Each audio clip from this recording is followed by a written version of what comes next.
জাদুর সোনার জুতা। অনেকদিন আগের কথা। এক গ্রামে রিক্তা নামের একটা মেয়ে ওর বাবা মায়ের সাথে বাস করত। রিক্তার মা রিক্তাকে অনেক ভালোবাসতো। একদিন রিক্তার জন্মদিন ছিল। ওর মা ওর জন্য একটা কেক আনার জন্য গিয়ে রোড অ্যাক্সিডেন্ট হয়ে সেখানেই মারা যায়। রিক্তা তখন অনেক ছোট, তাই ও কিছুই বুঝতে পারে না। আত্মীয় স্বজন এলে তারা সবাই রিক্তার কথা চিন্তা করে রিক্তার বাবাকে আবারও বিয়ে করতে বলে।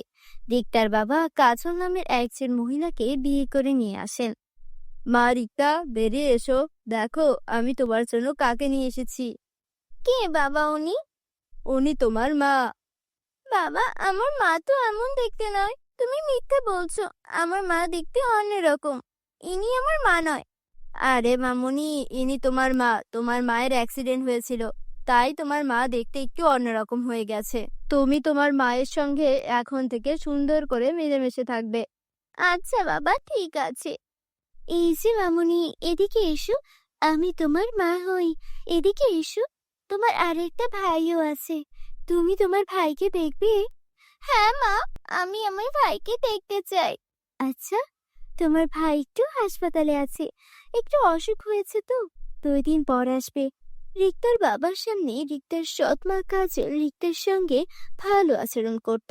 ওকে মজার মজার খাবার রান্না করে খাওয়াতো, ওকে একদম নিজের মেয়ের মতোই ভালোবাসতো। 2 দিন পর রাজু আসে রিক্তাদের বাড়িতে। রাজু এসে রিক্তার সঙ্গে খারাপ আচরণ করতে শুরু করে। এই যে খেলনাটা আমাকে দে, এটা আমি চালাবো। কেন? এটা তো বাবা আমাকে কিনে দিয়েছে, এটা তুমি কেন চালাবে? এটা আমার গাড়ি। না, এটা আমার গাড়ি, আমাকে দে, আমি এই গাড়ি চালাবো, দে বলছি, দে।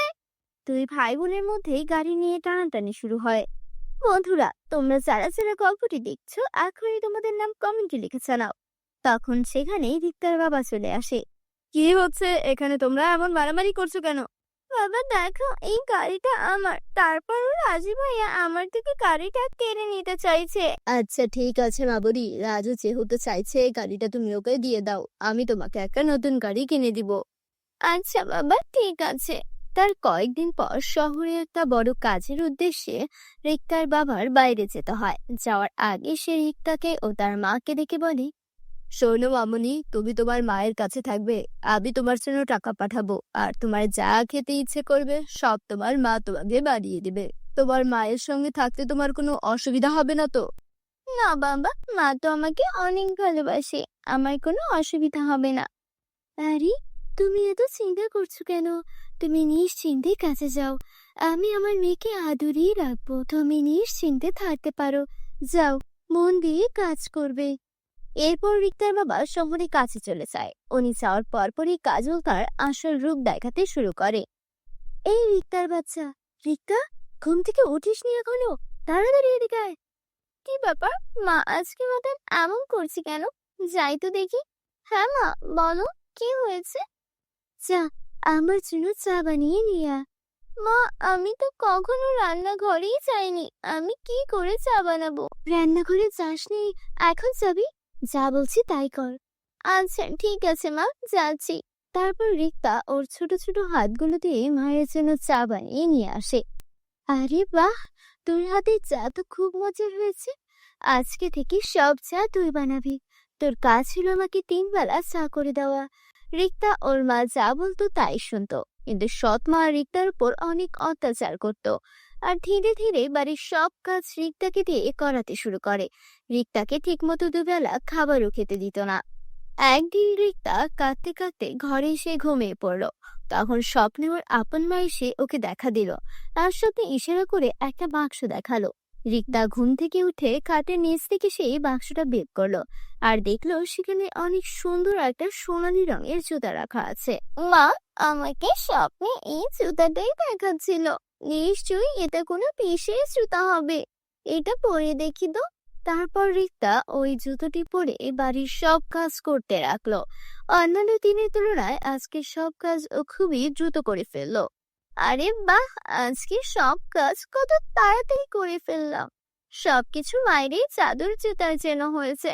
আমি বুঝতে পেরেছি, ইনি যে আছেন ইনি আমার আপন মা নয়, আমার স্বপ্নে যিনি এসেছিলেন তিনিই হলেন আমার আপন মা। এরপর থেকে রিক্তা যে কোনো কাজ অনেক দ্রুত করে ফেলতো। আর মায়ের দেওয়া জাদুর জুতার সাহায্যে ও এখন একটু আরামে দিন কাটাচ্ছিল। 2 দিন পর ওর বাবা শহর থেকে বাড়িতে আসে। কোথায় আমার রিক্তা মামুনি, দেখো তোমার জন্য কতগুলো খেলনা এনেছি। রিক্তা, তোমাকে এত চিকন লাগছে কেন মামুনি? আরে বলো না, তোমার মেয়ে সারাদিন রোদে রোদে ঘুরে বেড়ায় আর টুই টুই করে খেলাধুলা করে। আমি বলি একটু নিয়ম করে খেতে, তুমি খেতে চায় না। আমি চলে এসেছি, এখন আমার মামুনি আমার সঙ্গে বসে খাবে। আমার মামুনি এত চিকন হলে চলবে? রিক্তার বাবা এসেছে দেখে তার সৎ মা কাজল রিক্তার সঙ্গে ভালো আচরণ করতে শুরু করলো। এদিকে রিক্তার বাবা যখন রাতে ঘুমাচ্ছিল তখন তার আগের স্ত্রী তার স্বপ্নে আসে। তুমি এখানে ঘুমাচ্ছ? তুমি জানো আমাদের মেয়ের উপর তোমার নতুন স্ত্রী কত অত্যাচার করে? একটু চোখ কান খুলো, দেখো মেয়েটার উপর নজর রাখো। রিক্তার বাবার ঘুম ভেঙে গেল। এর পরদিন থেকে সে লুকিয়ে লুকিয়ে তার মেয়ের উপর নজর রাখতে লাগলো।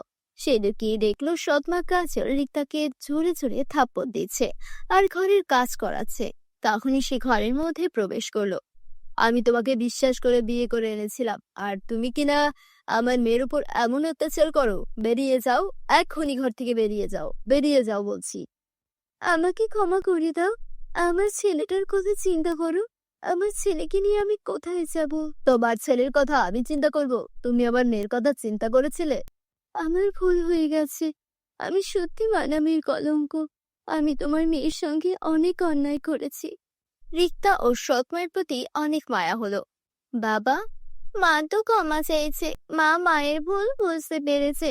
আমি আমার এক মাকে হারিয়েছি, এই মাকে আর হারাতে চাই না। মাকে আমাদের সঙ্গেই থাকতে দাও। সৎ মা নিজের ভুল বুঝতে পারলো।